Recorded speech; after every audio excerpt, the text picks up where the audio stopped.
Produce modificaciones físico-químicas, celulares, iniciales y plasmáticas.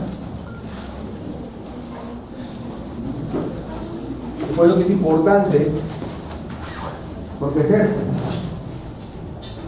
Como visto que el paciente mediante manil emplomado con collanín para proteger la tiroides, y los operadores nos protegemos con biomos protectores, muros de concreto armado, o si no también con mantiles plomados con collarín hasta debajo de la rodilla. Y si vamos a estar cerca de la fuente de radiación, con lentes o vidrio plúmbico. ¿Por qué? Porque los rayos X dice que van a tener contacto muchas veces si no nos protegemos, en el caso de las mujeres, los ovarios, y en el caso de los hombres, los testículos, donde se van a formar los espermatozoides y en las mujeres los óvulos. Y los rayos X tienen la interacción de poder eliminar los espermatozoides y los óvulos, haciendo que el profesional se vuelva estéril, mas no impotente. Claro, habrán escuchado hablar, el radiólogo de 5 años casado, no tiene hijos, porque nunca se prometió, nunca cuidó. Pero sí, por ahí quedaron unos espermatozoides, porque tenemos la suerte nosotros de fabricar millones, por ahí quedaron algunos vivos, pueden ser afectados. De tal manera que el ADN, ustedes saben que los rayos X viajan a la velocidad de la luz, tiene una particularidad también de destruir el ADN, de partirlo en dos. Ustedes sabrán pues que el último estudio que han realizado los británicos, que tuve la oportunidad de leerlo la semana pasada, han comprobado que la destrucción del ADN es la que produce el cáncer. De ahí tiene su origen del cáncer. Estimulan y destruyen. La radiación tiene esa particularidad. Nosotros que estamos expuestos constantemente a los rayos X, no sé si estará en UCB, un estudio que realizaron un grupo de chilenos el año pasado, donde demostraron que ni siquiera el manil plomado protegía de los rayos X al operador y al paciente. Pero hemos dicho que el paciente tiene la particularidad de tomarse radiografía solamente una vez al año, a los 2 años, o cuando manifiesta alguna molestia o dolor en una pieza dentaria. En cambio nosotros vamos a seguir tomando radiografías constantemente. Uno, porque lo importante en un tratamiento es el diagnóstico. En un diagnóstico no puedo realizar un tratamiento. Si voy a estar expuesto a la radiación, fíjense que esto va a actuar sobre la médula ósea, sobre los tejidos musculares, arterias, venas y hasta en el corazón, haciendo que el corazón se desarrolle volumen, tamaño. Sobre todo, este es el corazón de un japonés que tuvo la mala suerte de estar en el momento que hicieron explotar la bomba atómica de Hiroshima en Japón. El corazón era más grande que su pulmón. Les puedo decir que los rayos X producen esterilidad porque van a eliminar los espermatozoides y los óvulos en las mujeres.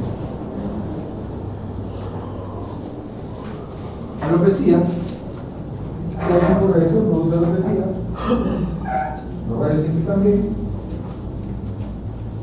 olviden de sus profesores, no se olviden de sus profesores, la mayoría que son radiólogos, por favor, de un equipo de rayos. Pero no vamos a quedar así. Pero que no soy radiólogo ya.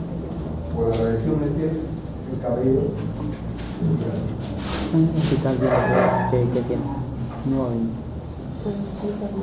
Yo me dije que no van a ir a hacerla. Recién han ido. Leí que una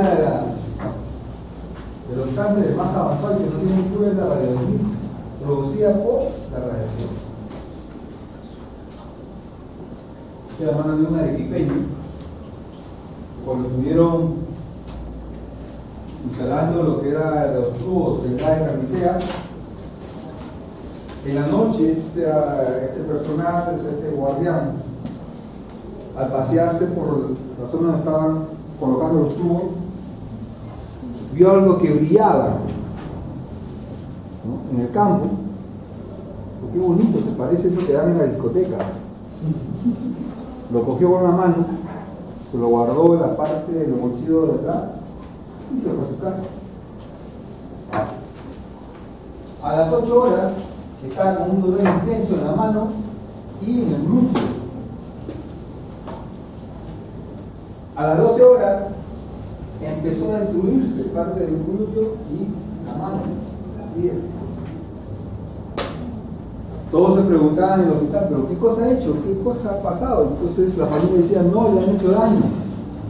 Para que se pudre el día lentamente, pero tan rápido, en 8 a 12 horas. Entonces le empiezan a preguntar, ¿qué ha hecho usted? No, nada, señor, pero no mencionaba que había recogido un trozo de metal que brillaba, o sea, un material que brillaba en la oscuridad.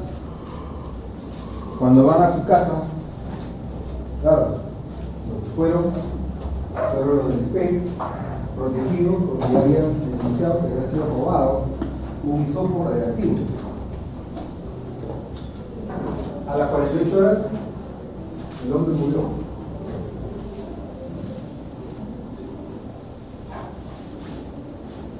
La mano de un colega sanmarquino, que tenía la costumbre de sujetar la película con la mano, también falleció. Porque le amputaron, de una radiomitis, le amputaron la mano, de ahí los brazos. Al final murió aquejado de una anemia endoplásica, de Bernieres, de la cual también falleció químico Marín Ullman.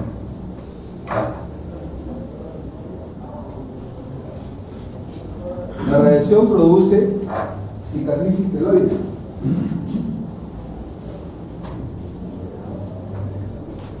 Queloides son deformaciones de la piel. Fíjense, la zona que estuvo protegida en el momento de la bomba atómica, la zona que estuvo protegida con su vinil blanco, no fue afectado, y la que fue protegida le produjo quemadura de primer grado.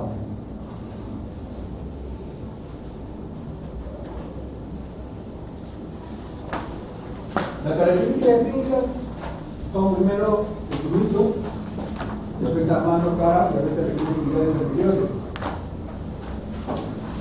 Es como si hubiéramos estado expuestos al sol por media hora a las 12 del día. De ahí el eritema, que termina en una descamación pupilácea prolongada con aspecto de psoriasis. Empieza a producir una descamación de la piel, y a veces nos comparamos con las víboras. O sea, que las víboras culeras cambian de piel. Recuerden, el examen. El eczema. Hay rotura de vesícula, formación de poros, infección epidémica y exudación prolongada.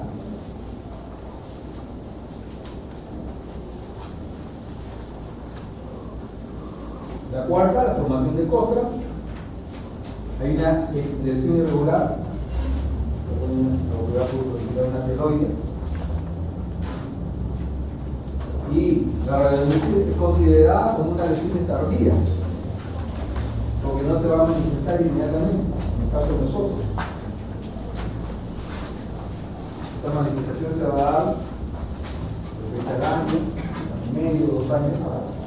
Estamos constantemente expuestos a la radiación sin número de protección. Se ha probado por tratar de curar la radiomielitis con injertos de piel, lo cual obtiene muy buenos resultados. Lo que sí ha dado resultados de la amputación, pero muchas veces, cuando ya se ha producido metástasis, lamentablemente no ha tenido cura.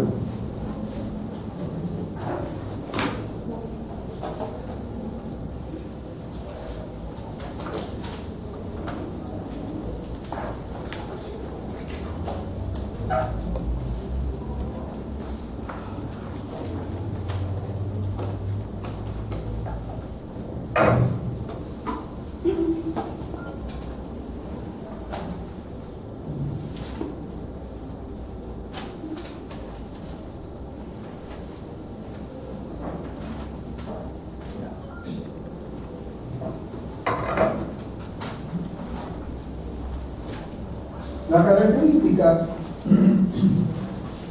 de estos procesos son la aparición de manchas o placas, verrugas queratóxicas,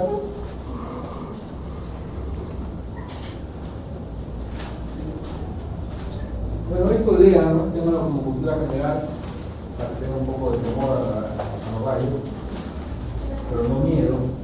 Oh, cuidado, que es importante. Cuidado con los rayos X.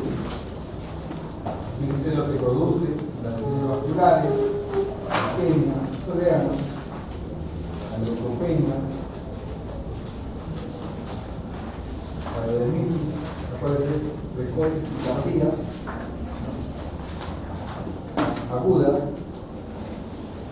o precoces presentan mutilación de las manos y cara, caída de la pestaña, raramiento de ceja y alopecia.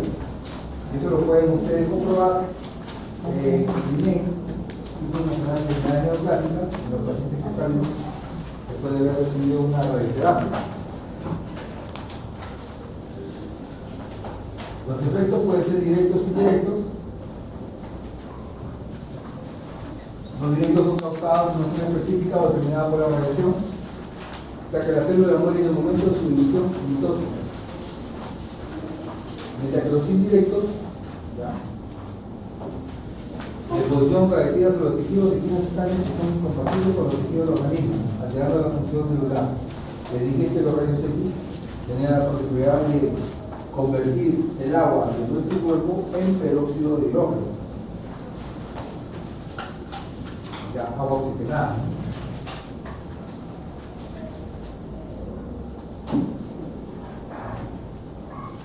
La realidad de los tejidos y órganos se mide en dos efectos, determinísticos y estocásticos. Lo determinístico, si el número de células perdidas es muy mínima, no existe efecto clínico. Pero si el número aumenta, produce una evidencia clínica en las personas expuestas. Por lo tanto, la severidad del cambio depende de la dosis y de la pérdida celular.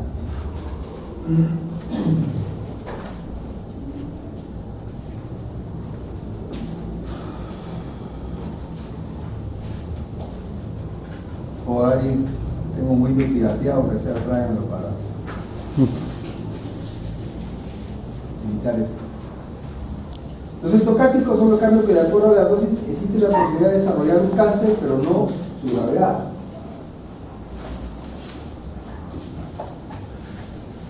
Hemos dicho que de acuerdo al órgano que es afectado tiene una sensibilidad histológica. Algunos son más susceptibles que otros. Uno es lo que ha producido la dirección celular y el otro es la velocidad de la reproducción celular. Acá podemos ver la relación. En primer lugar, los tejidos formadores de sangre y células reproductoras. En segundo, huesos jóvenes, tejido granular y epitelio de conducto alimenticio. En tercer lugar, la piel y músculos. Y por último, tejido nervioso y huesos adultos. Estos son la relación de mayor a menor grado de susceptibilidad. Por si acaso los puedo tomar también de menor a mayor. Apenas. Cuando tomamos una radiografía hablamos de imagen latente, pero cuando hablamos de un efecto biológico hablamos de un periodo latente. Y esto lo digo porque cuando hago la pregunta del periodo latente todos me dicen, es el tiempo que demora en revelar una película radiográfica, debido a que cuando los rayos X son, o la película es sensibilizada por los rayos X, se va a formar un periodo latente. No, señores, lo que se forma es una imagen latente, así que no se confundan. Cuando hablamos de efecto biológico es periodo latente. ¿Qué es el periodo latente? Es el periodo del tiempo expuesto entre la posición y el primer síntoma clínico.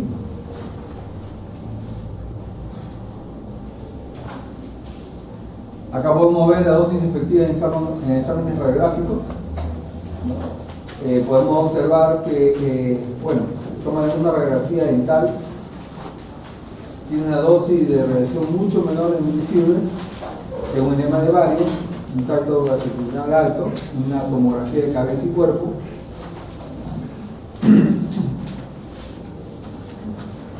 Y ahora entramos a lo que es los principios básicos de la formación de imágenes radiográficas. Esta clase es muy importante y la voy a hacer en dos partes, porque acá usted va a comprender por fin por qué le sale la radiografía muy negra, muy clara, por qué está fuera de foco, por qué no me salió nada, por qué me salió doble imagen, por qué me salió delgada, esposada.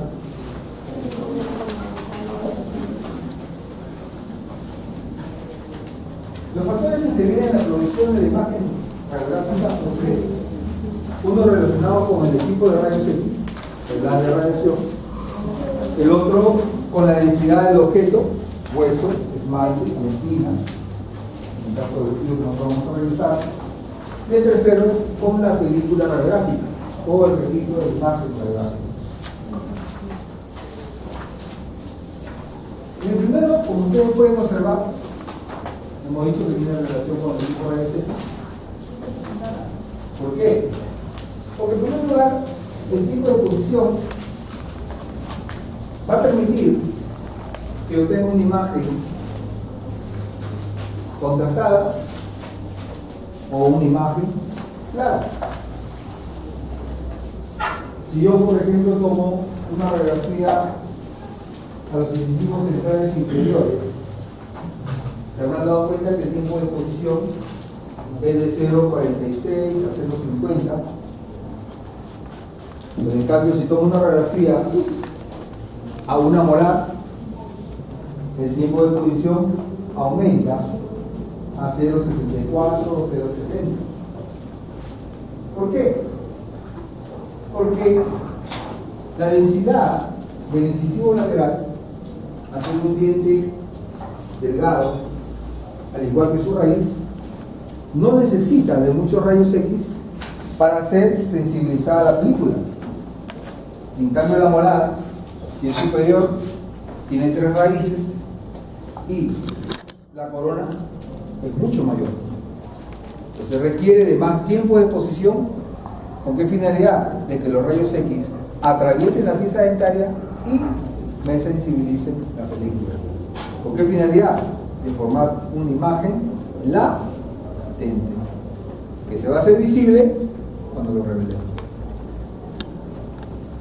Por eso se dice que a mayor tiempo de exposición, mayor producción total de fotones. O sea, va a haber mayor cantidad de rayos X. Imaginémonos, si yo quiero tomar una radiografía de cráneo, por ejemplo, miren la densidad que tiene mi cráneo. Vamos a buscar otro cráneo por acá. Y la señorita, o la señorita de fondo de chopa rosada, su cráneo es mucho más pequeño. ¿Cuál de los dos va a necesitar más radiación? ¿O tiempo de exposición? ¿El mío o el de la señorita? El mayor. Claro. ¿Por qué? Porque tengo mayor densidad. Entonces, cuando ustedes tengan pacientes, por ejemplo, pacientes de déntulos, van con todas sus piezas dentarias, pongo el tiempo de exposición normal. Pacientes que no tienen pieza dentaria, o sea, los edéntulos, al tomar solamente una radiografía a hueso, Entonces mi tiempo de exposición tengo que reducirlo mucho, menos de lo que es normal.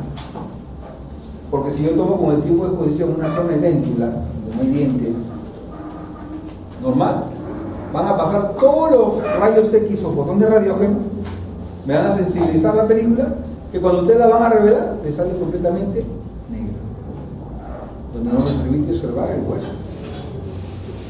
Otro caso, pacientes con todas sus piezas dentarias, pero que tienen enfermedad periodontal.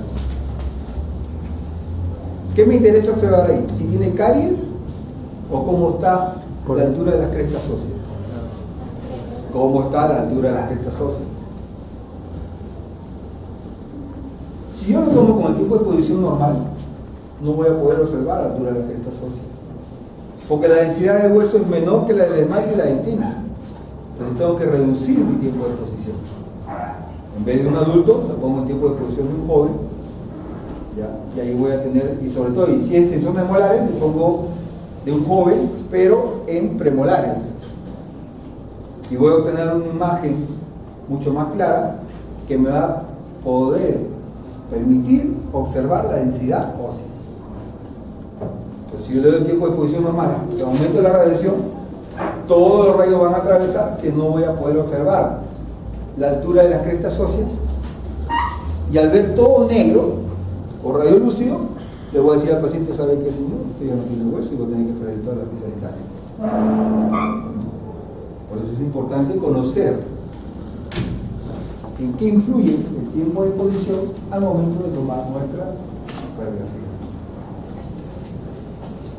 El miliamperaje hemos dicho que tiene que ver con la cantidad de electrones. Si yo pongo 3 voltios, la cantidad de electrones será mínima. Vamos a ver acá. ¿Qué pasa? Para que tengan una idea.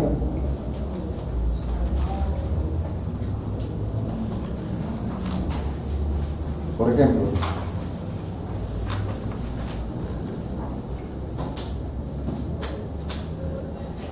ahí con una bombilla,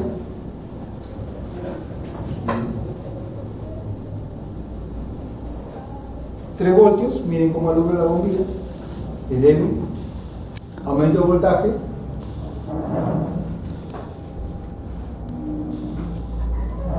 $10 voltios, brilla más. Entonces, ¿dónde hubo más electrones? ¿En 10 voltios o en 3 voltios? 10. En 10 voltios hubo más cantidad de electrones, porque el filamento de tungsteno wolframio que está en el cátodo va a estar más incandescente.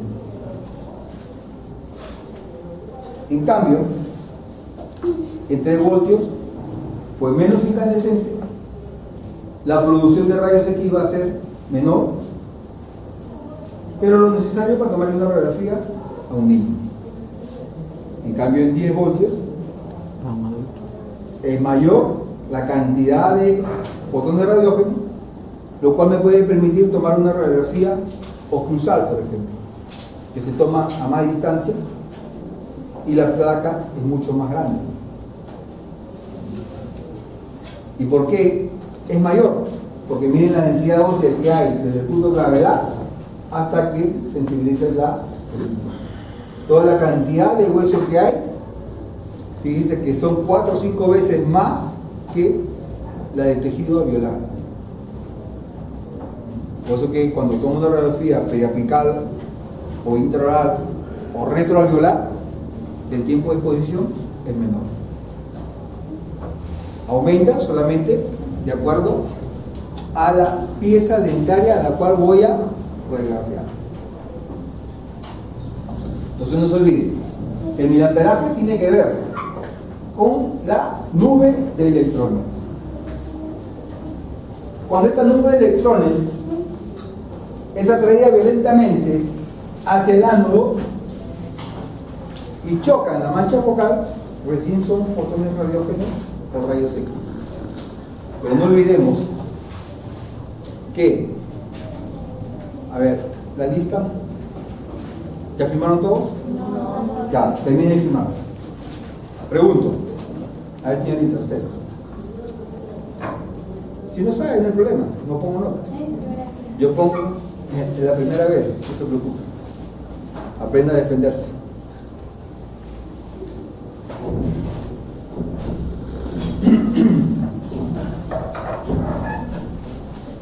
Yo controlo el miliamperaje. Hemos dicho que de acuerdo a la cantidad, mayor será la cantidad de fotones radiofónicos. Ahora, yo les pregunto, del 100% de electrones,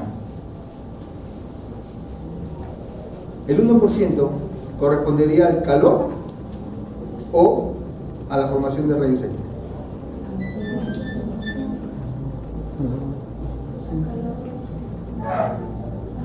A la formación de rayos X, el 1% no me De llega. rayos X. Y el 99% se transforma en calor. ¿Ya?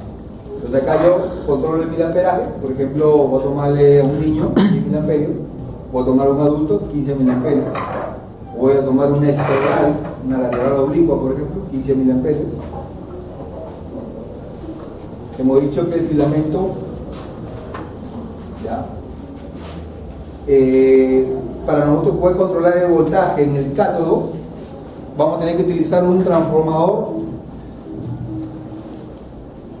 elevador o reductor. Reductor. ¿Por qué? Porque la corriente de 220 voltios la vamos a reducir a 3. 5, 7, 10. A ver, señorita, ¿usted a qué voltaje vamos a reducir la corriente del cátodo? 3, 5, 7. ¿Cómo? No he escuchado. Está jugando. Profesor, 3, 5, 7 o 10 voltios. ¿Ya? Acuérdense que le dije, ustedes colocan la lengua ahí y no pasa nada, sienten un cosquilleo. lo coloco a 65. Entonces miren ese voltaje. Vale, la sopa 65. 3, 5, 7 o 10 voltios. La corriente de 220 la reduzco a 3, 5, 7 o 10 voltios. A reducir esa corriente va el filamento del cátodo y la incandescencia va a ser de acuerdo al voltaje que le puse. En cambio, en el kilovoltaje, la corriente mediante un transformador elevador se va a elevar a 65.000 o 70.000 voltios. Entonces, esa es la diferencia potencial. En el ánodo, 65.000 o 70.000 voltios y en el cátodo, 3, 5, 7 o 10 voltios. Pero ¿cuándo se produce esa diferencia potencial? Porque cuando ustedes agarran, encienden el equipo de rayos X, ¿qué es lo que primero se va a originar? Descarga en el cátodo, el filamento, la nube de electrones. Ya. ¿Se produce qué efecto? No. Edison. Edison. El primer efecto es Edison. Después vías es el que. ¿Quién va a mantener la nube de electrones concentradas en la copa focalizadora? Efecto Vías. Entonces están ahí los electrones pululando, concentrándose, formándose, mientras que voy colocando la película. Previamente ya coloqué el mal diplomado, coloco la angulación, dirijo el radio central y, a ver, T. ¿Sí? ¿Qué es lo que va a originar la diferencia potencial?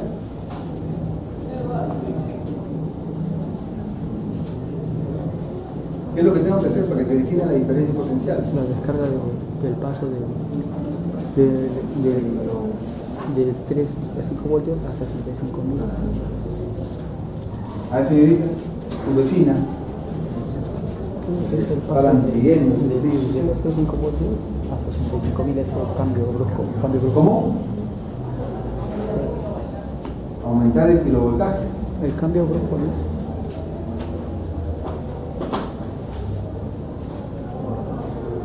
Algo así, ¿no?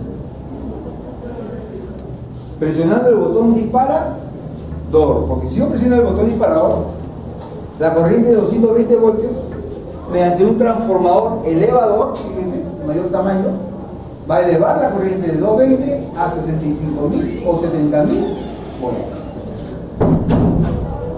¿Y cuándo logro esto? Cuando cuando presiona el botón disparador. Porque si usted no presiona el botón disparador, no se va a originar la diferencia potencial, ya que lo único que va a tener usted en el cátodo son los electrones. Qué rico ver. Pero,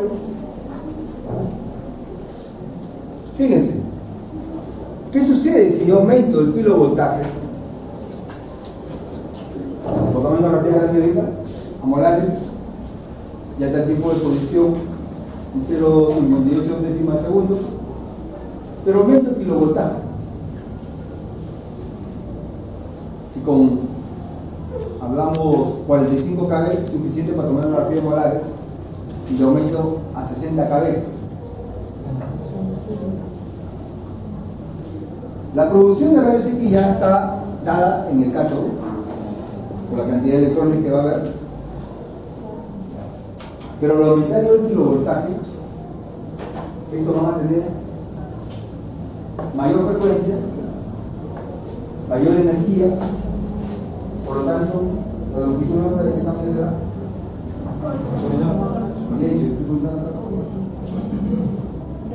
Mayor o menor. Mayor o menor. ¿Cómo? Mayor. Menor. Vengan a clase. Menor. ¿Por qué? Porque es lo inverso. A mayor frecuencia, la cresta va a estar más cerca, por lo tanto menor será la longitud de onda. Y al ser menor tendrá mayor poder de penetración. Pero, ¿qué sucede si aumento también demasiado el kilovoltaje? Porque va a haber casos que de repente llega una persona gordita, tiene más masa muscular, tejido adiposo, o una persona que tenga una macrodoncia, una muela o un índice más grande, les tengo que aumentar el kilovoltaje para poder atravesarlo. Esto va a originar que se produzca mayor cantidad de reacciones secundarias y discretas. A menor kilovoltaje, mayor contraste. Cuanto más elevado sea el kilovoltaje, más largo será la escala de contraste. O sea, a menor kilovoltaje, gris, oscuro. Aumento de kilovoltaje, gris mucho más oscuro, llegando al negro absoluto.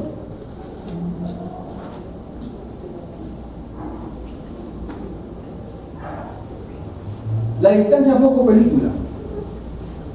A menos en mi práctica hablamos mucho de distancia foco-película. ¿En qué momento, cuando alejamos el cono, tenemos que aumentar el tiempo de exposición?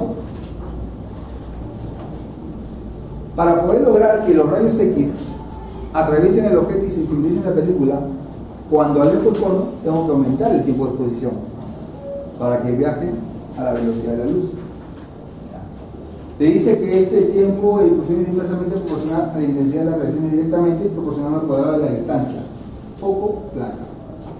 ¿A qué me refiero?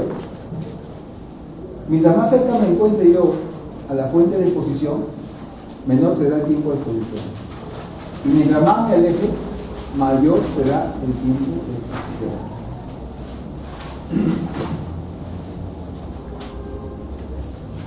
Una ley que se va a originar al momento de la toma radiográfica es: todo objeto alejado de la película sufre mayor distorsión.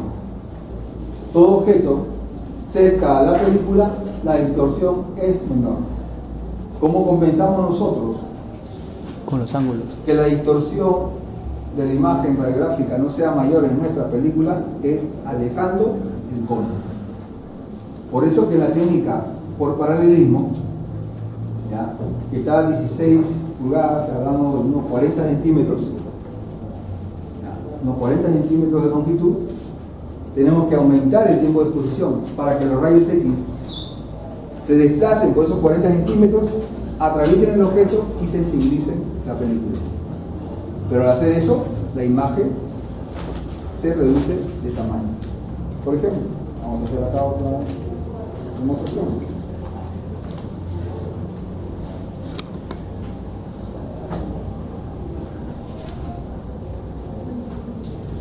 Tengo el objeto cerca a la película. ¿Hay distorsión? No hay distorsión. Tengo el objeto alejado de la película y cerca al foco. ¿Qué pasó? Produjo una distorsión.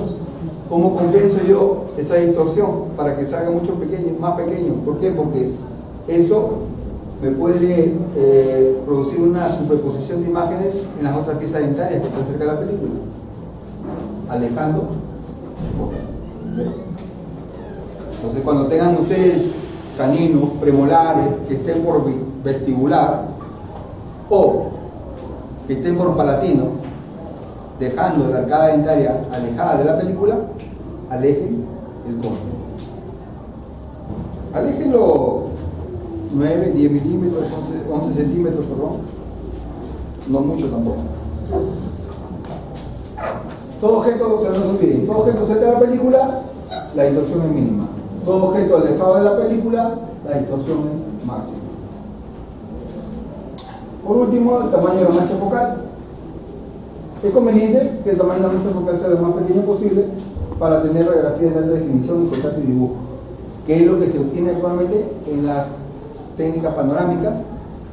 Sé que ha llegado un equipo coreano con 0.5 milímetros de tamaño de la mancha focal. No lo he probado, no lo he visto todavía, pero me imagino que debe tener radiografías con mejor definición de imagen.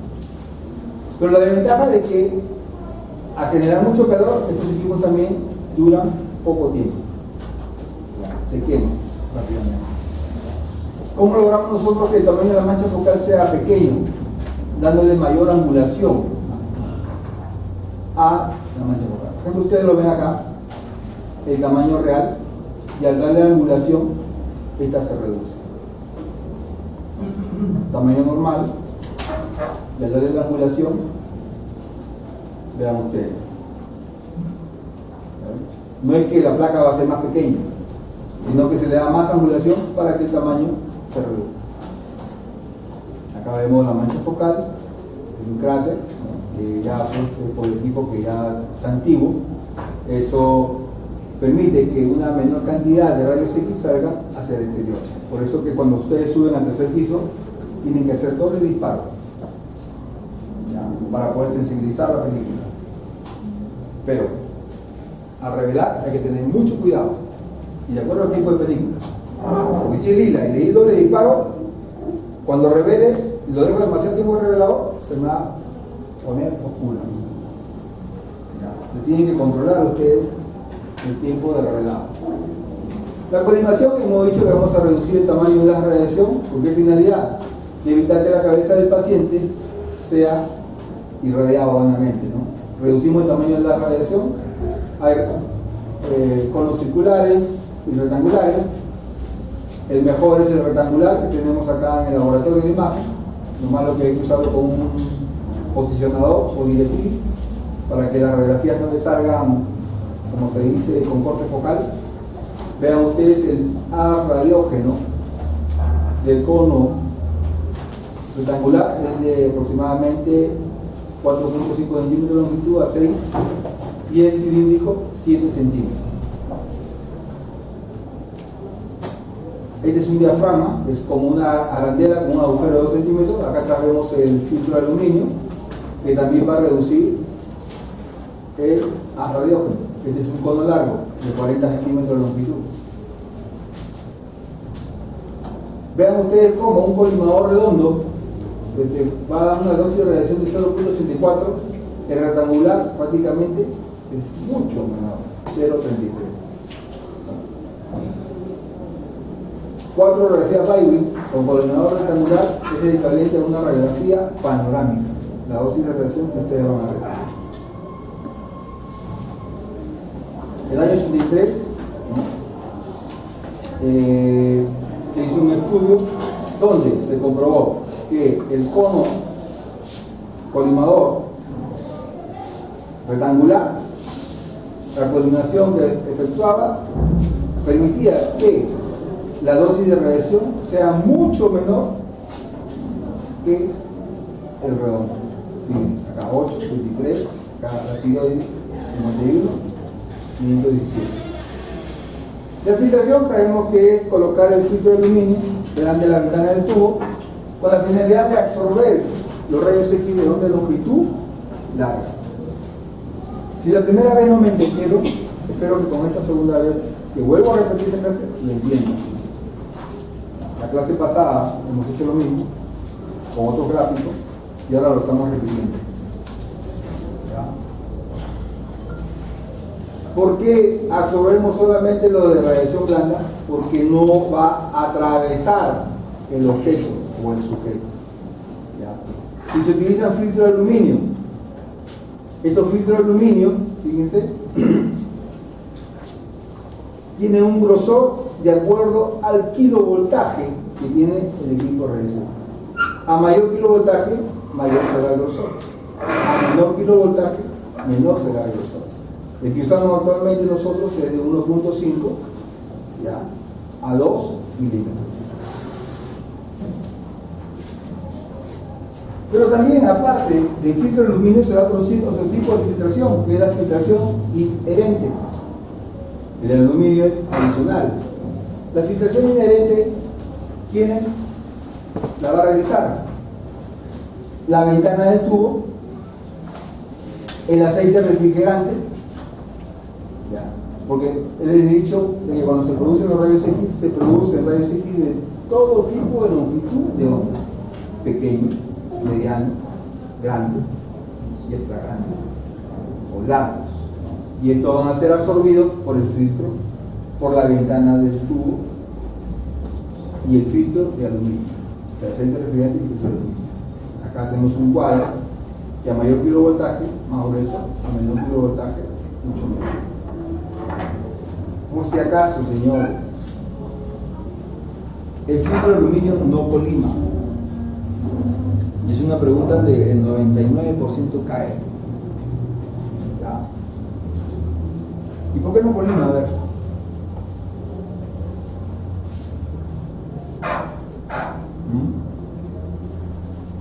Porque el filtro es completo.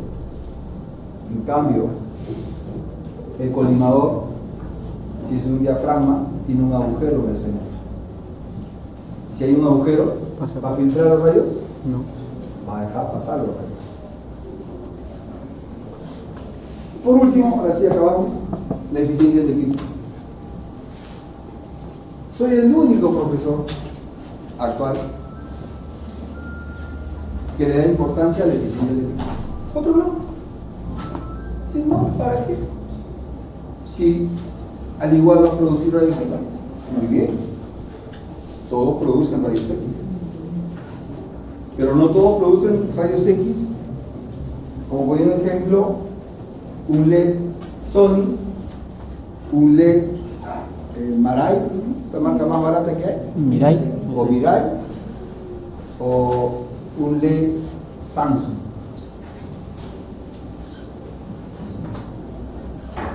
El Samsung ya superó el Sony, tiene mejor calidad de imagen.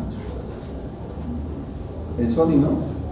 El Samsung no te consume mucha energía, el Sony sí te consume energía. El Mirai no tiene buena imagen, te consume mucha energía y dura menos.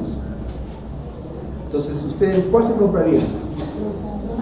Samsung. Entonces, igual sucede con los equipos rayos X. Tienen equipos rayos X japoneses, tienen equipos rayos X italianos y tienen equipos rayos X alemanes.